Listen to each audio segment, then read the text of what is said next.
In Vietnam, I had a situation within that genre. I once heard a man, Jack L. Duckett, who was a cryptographic code operator at Company B, 41st Signal Battalion, Quy Nhon, South Vietnam, screamed that he was going to get his weapons and kill everyone in the headquarters bunker. Since weeks earlier, he had picked up his automatic weapon and attempted to kill the leadership of his company in a place called Pleiku in South Vietnam. A few weeks earlier, that had happened. I took it seriously and ran to the headquarters of Company B, 41st Signal Battalion, ran in the bunker one side and screamed that Duckett says he's going to get his weapons and kill you all. And I was ordered by the commanding officer of Company B, 41st Signal Battalion, Captain Walter S. Kolbaki, West Point graduate and a terrific soldier, to get Duckett. In his words, get the son of a bitch.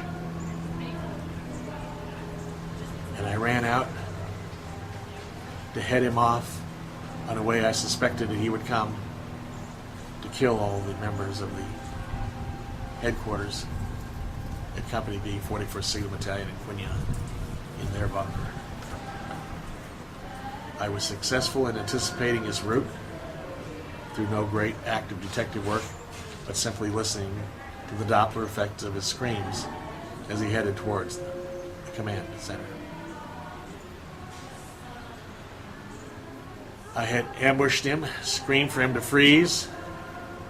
He did. And I made a decision that I would try to capture him alive.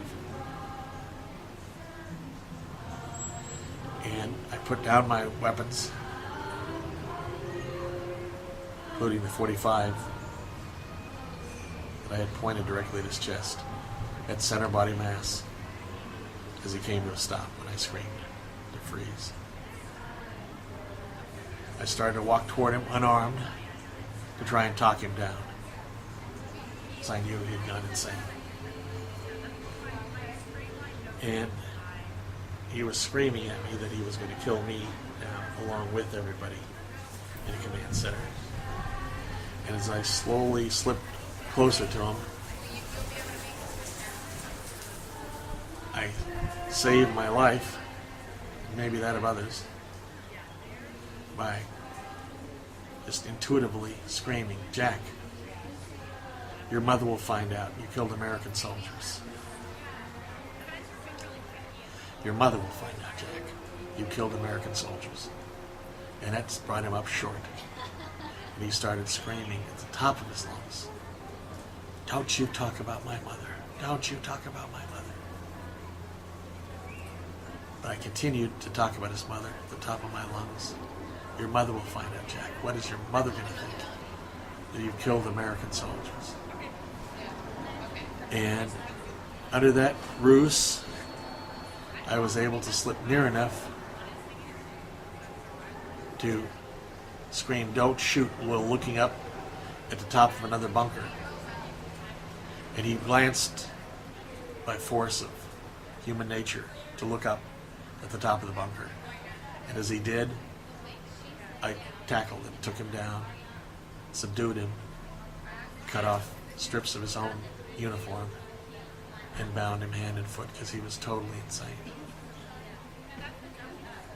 And then with the help of others who came, took him to 67th Vac Hospital,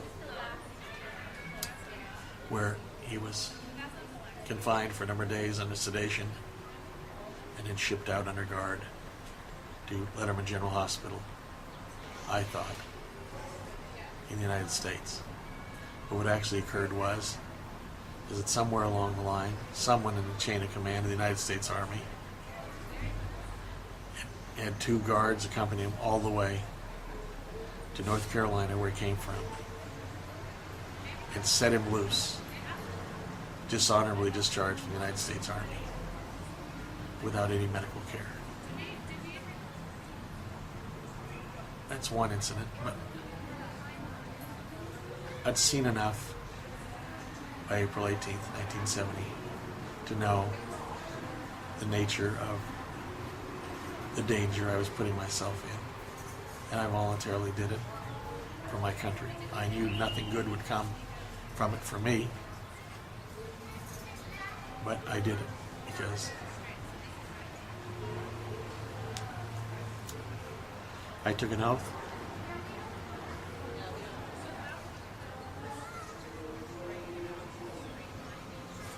And I have done my best to honor that oath to this moment. It's my country, and I'm responsible to do everything I can to save it as a democratic republic existing and run by the Constitution of the United States as amended and by the legal instruments of government.